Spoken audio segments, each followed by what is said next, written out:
My name is Emily Parker, and I have always been drawn to the wild, untamed places of the world. It was no surprise to anyone when I chose a career in biology, dedicating myself to studying the intricate web of life in some of the most remote corners of the Earth. This is how I found myself in a remote rainforest, stationed at a research facility surrounded by dense foliage and the constant hum of insects. The journey to the research station had been arduous, but my excitement overshadowed any discomfort. I was eager to begin my work, cataloging new species and understanding the delicate balance of this untouched ecosystem. I was also thrilled to work under the guidance of Dr. Samuel Green, a renowned biologist whose skepticism about local legends was well known, but whose knowledge was unparalleled. On my first evening, as we sat around the campfire, our local guide, Carlos Morales, regaled us with stories about the rainforest. He spoke of a creature that supposedly lived deep within the forest, a lizardman. According to local legend, this being was part human, part lizard, and it guarded an ancient temple lost to time. Dr. Green dismissed the stories as mere superstition, but I found myself intrigued. I had always been open to the mysteries of the world, believing that where there was smoke, there was often fire. The next morning, armed with my notebook and a keen sense of curiosity, I set out to explore. The rainforest was alive with sounds and movements, a cacophony of life that was both overwhelming and exhilarating. I wandered further than I had intended, driven by a strange pull that I couldn't quite explain. That's when I saw it, a hidden pathway, partially obscured by vines and foliage. My heart raced with the thrill of discovery as I pushed my way through, emerging into a clearing dominated by an ancient, crumbling temple. It was unlike anything I had ever seen, its stones covered in moss and intricate carvings. I felt as if I had stepped back in time. As I marveled at the structure, I didn't notice the snake until it was almost too late. A sudden, sharp pain in my leg brought me back to reality. I looked down to see a snake, its fangs embedded in my calf. Panic surged through me, but before I could react, a shadow fell over me, and the snake was gone, flung into the underbrush by a swift, powerful hand. I looked up, my vision blurring, to see a figure standing over me. My breath caught in my throat. He was unlike anyone I had ever seen, tall, with skin that shimmered like scales in the dappled sunlight. His eyes, a striking green, were filled with an intensity that both frightened and fascinated me. This was the Lizardman of legend, and he had just saved my life. In my semi-conscious state, I felt him lift me, his touch surprisingly gentle. He carried me into the temple, laying me down on a stone altar. As darkness claimed me, I couldn't help but feel a strange sense of comfort. This creature, this lizardman, was not what I had expected. There was an aura of sadness and wisdom about him, and I felt an inexplicable connection that I couldn't yet understand. When I awoke, the pain in my leg had subsided, replaced by a dull ache. I was alone in the temple, but I could feel his presence lingering. He had saved me. But why? And what was his story? My mind swirled with questions as I slowly made my way back to the research station, my leg bandaged with leaves and herbs that had evidently been applied while I was unconscious. Back at the camp, Dr. Green and Carlos were frantic with worry. I explained what had happened, omitting the part about the lizardman. I wasn't ready to share that encounter yet, not until I had more answers. Dr. Green was skeptical, of course, attributing my tale to delirium brought on by the snakebite. But Carlos's eyes widened with recognition. He believed me, at least partially. That night, as I lay in my hammock, I couldn't stop thinking about him. Thalor, as I would come to know him, had saved me, and in doing so, he had changed the course of my life. Little did I know, this was only the beginning of a journey that would take me deep into the heart of the rainforest, and even deeper into the mysteries of the human heart. I couldn't stop thinking about Thalor. The encounter had shaken me, not just because of the snake bite, but because of the undeniable connection I felt with him. I found myself drawn back to the ancient temple time and again, each visit deepening the bond between us. During one of my solitary expeditions, I finally gathered the courage to speak with him. Thalor was cautious at first, but as we spent more time together, he began to open up. He told me about his life, revealing that he was the last of his kind, cursed to guard the temple and its secrets. Thalor was not born a lizardman. He was once a human guardian who had been transformed by ancient magic to protect the temple's treasures. His story was both tragic and fascinating. Long ago, Thalor had been part of a group of guardians entrusted with protecting the sacred temple and its powerful relics. However, a betrayal led to a curse that transformed him into the Lizardman and bound him to the temple for eternity. My heart ached for him, for the loneliness and duty that had defined his existence for centuries. Thalor's revelation also included a glimmer of hope. He explained that the curse could be lifted by a rare ancient herb hidden deep within the rainforest. This herb, known as the heart of the forest, had the power to break the enchantment and restore him to his human form. The catch was that finding the herb would be perilous, requiring a journey through treacherous terrain filled with dangers both natural and supernatural. I was determined to help him. Over the next few days, I secretly gathered supplies and prepared for the journey. My frequent absences did not go unnoticed. Dr. Green's suspicion grew, and he confronted me one evening as I was packing my gear. "Emily, what are you up to?" he demanded, his voice filled with concern and frustration. I took a deep breath and decided to tell him part of the truth. "I've discovered something extraordinary, Dr. Green. There's a possibility of finding a rare plant that could revolutionize our understanding of the rainforest's ecosystem. I need to go deeper into the forest to find it." Dr. Green's eyes narrowed. "You're hiding something. I can see it in your eyes. This isn't just about a plant, is it?" I hesitated, but then shook my head. "No, it's not. But I can't explain everything right now. I need you to trust me." His skepticism was palpable, but eventually he relented. "Fine, but I'm coming with you. I can't let you go alone." This was not what I had planned, but I couldn't afford to waste any more time. Reluctantly, I agreed, hoping that Dr. Green's presence wouldn't jeopardize Thalor's safety. The next morning, Carlos joined us, and we set out on our quest, the tension between us simmering beneath the surface. As we ventured deeper into the forest, the journey became increasingly dangerous. We faced swamps, quicksand, and aggressive wildlife. Each challenge tested our resolve and trust in one another.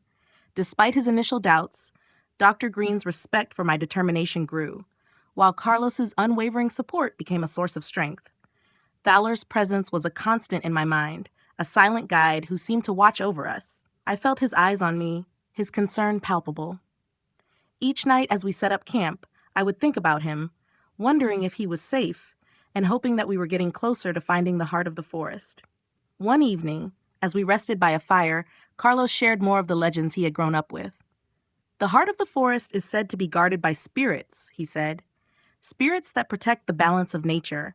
Only those with pure intentions can find it." Dr. Green listened intently. His scientific curiosity piqued. "If these legends hold any truth, we're on the brink of an incredible discovery," he mused. I nodded, my thoughts drifting to Thalor. The connection I felt with him was growing stronger, and I knew that our journey was about more than just lifting a curse. It was about uncovering truths, bridging worlds, and facing the unknown together. As we pressed on, the forest seemed to close in around us, the air thick with anticipation. The sense of urgency grew with each passing day. We were getting closer, and I could feel it in my bones. Little did I know, the greatest challenges and revelations were yet to come, and our journey would test not only our endurance, but also the depths of our hearts. The deeper we journeyed into the rainforest, the more treacherous the terrain became. The air grew thick with humidity, and the canopy above blocked most of the sunlight, casting everything in a perpetual twilight. Despite the challenges, I felt a sense of purpose driving me forward. Thalor's fate depended on us, and I was determined not to let him down. Carlos led the way, his machete slicing through the dense foliage. His knowledge of the forest was invaluable, helping us avoid dangerous creatures and navigate the ever-changing landscape. Dr. Green, though still skeptical of my true intentions, proved to be a reliable companion, his scientific mind finding patterns and solutions in the chaos of the jungle. One night, as we set up camp by a small stream, Carlos shared more about the heart of the forest. It's said to grow in a sacred grove, protected by the spirits of the forest. Only those who are pure of heart can find it and pluck it without facing their wrath. Dr. Green, sitting across from us, looked thoughtful. If this herb is real, it could have untold medicinal properties. We could be on the brink of a major breakthrough in botanical science. I nodded, but my thoughts were on Thalor. His story had moved me deeply, and I was determined to free him from his curse. The connection I felt with him was growing stronger each day. And I couldn't ignore the pull of my heart. As the days turned into weeks, we faced countless dangers. We traversed swamps filled with hidden quicksand, crossed rickety bridges over deep ravines, and encountered creatures that seemed to defy the laws of nature. Each challenge tested our resolve, but also brought us closer together as a team. One evening, as we were setting up camp, Dr. Green approached me.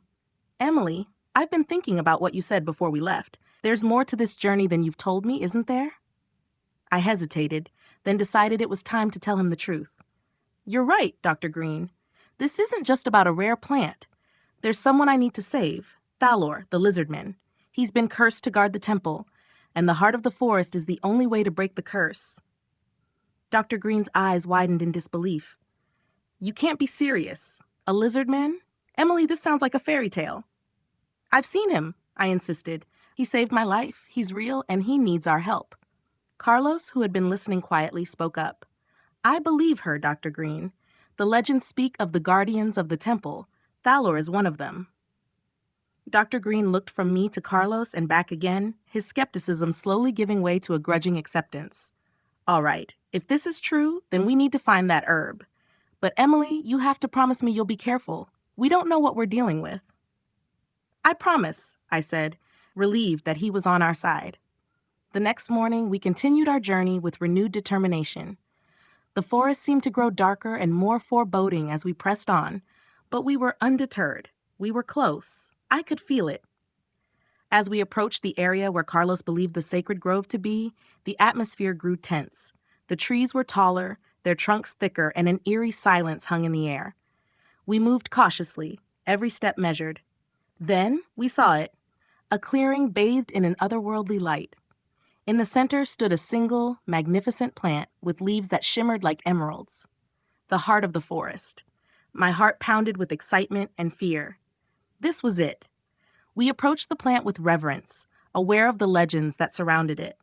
As I reached out to pluck the herb, the ground beneath us trembled, and a soft, ethereal glow enveloped the grove. Spirits, like wisps of light, appeared around us, watching silently. I took a deep breath and plucked the herb, expecting resistance or an attack, but nothing happened. The spirits seemed to acknowledge our pure intentions, and the trembling ceased. With the heart of the forest in hand, we began our journey back to the temple. The return trip was no less perilous, but the thought of freeing Thalor kept us moving. As we neared the temple, a sense of urgency drove us forward. Thalor's life, his future, depended on us. Finally, we reached the ancient temple. I could feel Thalor's presence, his anticipation, as we entered the sacred space. I called out to him, and he emerged from the shadows, his eyes filled with hope and fear. "We have it," I said, holding up the herb. Thalor stepped forward, his gaze locked on mine. "Emily, are you sure?" "Yes," I said, my voice steady. "We're going to break this curse." As I prepared to perform the ritual, I couldn't shake the feeling that something was about to change forever. Little did I know, the greatest test of our journey was yet to come, and our bonds would be pushed to their limits. The air in the temple was thick with anticipation. Thalor stood before me, his eyes filled with a mix of hope and fear. Dr. Green and Carlos watched silently, the weight of the moment pressing down on all of us. I took a deep breath and began the ritual as Thalor had instructed me. The ancient herb, the heart of the forest, glowed with a faint green light as I crushed it between my fingers. I chanted the incantation Thalor had taught me, the words foreign but resonant, echoing off the temple walls. As I applied the crushed herb to Thalor's scales, a strange energy filled the air. His body began to shimmer, and he let out a deep guttural sound, half pain, half relief. The light around him grew brighter, almost blinding.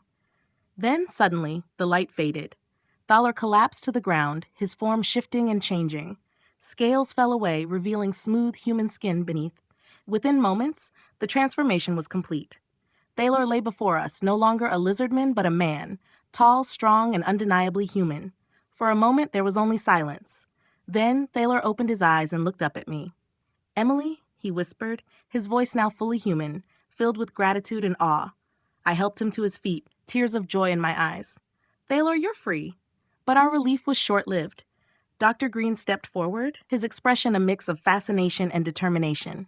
This is incredible, he said, his voice tinged with a dangerous edge. Thalor, you're a living miracle. We need to study you, understand this transformation.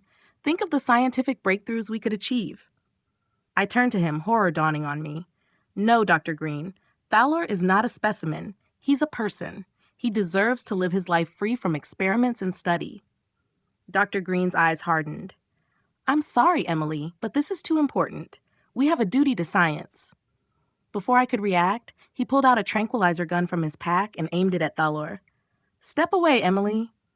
Carlos, who had been silent until now, moved to stand between us and Dr. Green. This isn't right, Dr. Green. You can't do this. The tension was palpable, the air thick with the potential for violence. I stepped closer to Thalor, ready to protect him at any cost. Dr. Green, please, don't do this. Dr. Green's finger tightened on the trigger, but before he could fire, Carlos lunged at him, knocking the gun from his hand. The two men struggled, but Carlos's passion and determination gave him the upper hand. He managed to subdue Dr. Green, pinning him to the ground. Go, Carlos urged us. Take Thalor and go. I'll handle this. I nodded, gratitude and urgency filling me. Thalor and I fled the temple, our hearts pounding. We raced through the forest, the sounds of the struggle fading behind us. As we ran, Thalor stumbled, still weak from the transformation. I supported him, my mind racing with the need to get us to safety. We'll find a way out of here, I assured him. We'll start a new life, free from all of this. But our journey was far from over. Dr. Green would not give up easily, and the dangers of the rainforest still loomed large. We needed to find a safe place to regroup and plan our next move. After hours of running, we found a hidden cave by a waterfall. Exhausted, we collapsed inside, the sound of the rushing water providing a soothing backdrop to our frantic thoughts. Thank you, Emily, Thalor said, his voice weak but filled with emotion. You saved me. I held his hand, feeling the warmth of his skin. We saved each other. As we sat there, catching our breath, I knew that our fight was far from over. Dr. Green would come after us, driven by his relentless pursuit of knowledge. But I was ready to face whatever came our way, as long as I had Thalor by my side. Little did I know, the forest held more secrets, and the ultimate revelation was yet to come, a truth that would change everything and test our love and courage to the very limits. We spent the night in the cave, finding solace in each other's presence. As dawn broke, the soft light filtering through the trees, I knew we couldn't stay hidden forever. Dr. Green would be relentless in his pursuit, and the forest, while offering some protection, also held its own dangers. Thalor and I discussed our next move. We need to leave the rainforest, I said, knowing it was the only way to truly escape Dr. Green's grasp. But we need supplies and a plan. Thalor nodded, his strength slowly returning. There's a village a few days' journey from here. I remember it from my time before the curse. They might help us. We set off, moving cautiously through the dense foliage. The journey was arduous, but we were driven by the hope of a future together. As we traveled, Thalor shared more about his past, his memories of life before the curse slowly returning. His knowledge of the forest was invaluable, guiding us safely through the perilous terrain. However, it wasn't long before we realized we were being followed. Dr. Green had enlisted the help of local mercenaries, determined to capture Thalor and take him back to the research station. The chase was on, and we were running out of time. As we neared the village, the mercenaries closed in. We could hear their voices, the crackle of radios, and the rustling of leaves as they searched for us. We had to find a way to shake them off, or our journey would end in capture. Thalor led us to a hidden waterfall, a place he remembered from his past. Behind the cascading water was a narrow passage that led to a hidden valley. It was a risky move, but it might be our only chance. We slipped behind the waterfall, the cold spray soaking us to the bone. The passage was dark and narrow, but Thalor's memory guided us through. Emerging into the hidden valley, we found ourselves in a place untouched by time. The air was fresher, the vegetation more vibrant. We took a moment to catch our breath, knowing the mercenaries wouldn't be far behind. We can't stay here, Thalor said. We need to keep moving. As we made our way through the valley, we stumbled upon an old abandoned hut. It provided temporary shelter and a chance to regroup. Thalor and I shared a quiet moment, the weight of our journey heavy on our shoulders. "Emily," he said, his voice filled with emotion, "if anything happens to me, promise me you'll keep fighting. Promise me you'll live." I shook my head, tears in my eyes. "Don't talk like that, Thalor. We're in this together. We'll make it through." But deep down, I knew he was right. The dangers we faced were immense, and the reality of our situation was sobering. The mercenaries eventually found the hidden valley. We could hear their approach, the distant echoes of their search closing in. We had to leave the hut and make our way to the village, hoping the villagers would offer sanctuary. As we navigated through the dense foliage, the mercenaries caught up with us. A desperate chase ensued, the sounds of gunfire and shouted commands filling the air. We were cornered near a steep cliff, the sheer drop below offering no escape. Thalor made a split-second decision. He turned to me, his eyes filled with love and determination. "Emily, I need to distract them. You need to get to the village. It's the only way." "No," I protested, grabbing his arm. "I'm not leaving you." He cupped my face in his hands, a sad smile on his lips. "You have to. I'll find you. I promise." Before I could argue further, he stepped out from our hiding place, drawing the mercenaries' attention. They chased after him, giving me the opportunity to slip away. My heart ached as I watched him go, but I knew he was right. I had to keep moving. I ran through the forest, tears streaming down my face, driven by Thalor's sacrifice. The village was close, and I could only hope they would help us. As I stumbled into the clearing, the villagers' eyes widened in surprise. "Please," I gasped, desperation in my voice. "We need help. They're after us." The villagers, recognizing the urgency of the situation, quickly hid me and prepared to defend against the approaching mercenaries. The sense of community and protection was overwhelming, a stark contrast to the violence chasing us. Hours passed, and I waited anxiously, praying for Thalor's safety. Just as hope began to wane, the sound of footsteps approached the village. My heart leapt as I saw Thalor, battered but alive, supported by Carlos. Carlos, having had a change of heart, had found Thalor and helped him escape. The villagers tended to his wounds, their kindness a beacon of hope in the darkness. Thalor and I embraced, relief washing over us. We had made it, against all odds. The villagers offered us sanctuary, and we began to plan our new life together, far from the reach of those who sought to exploit Thalor's miraculous existence. In the end, it wasn't just the journey through the forest that tested us, but the strength of our love and our will to fight for a future together. As we stood together, looking out at the vast, untamed world before us, I knew that whatever challenges lay ahead, we would face them together. Thalor's transformation had been more than physical. It had transformed our lives, binding us together in a bond that was unbreakable. And as we took our first steps into our new life, we did so with the knowledge that love, true and enduring, could overcome any obstacle.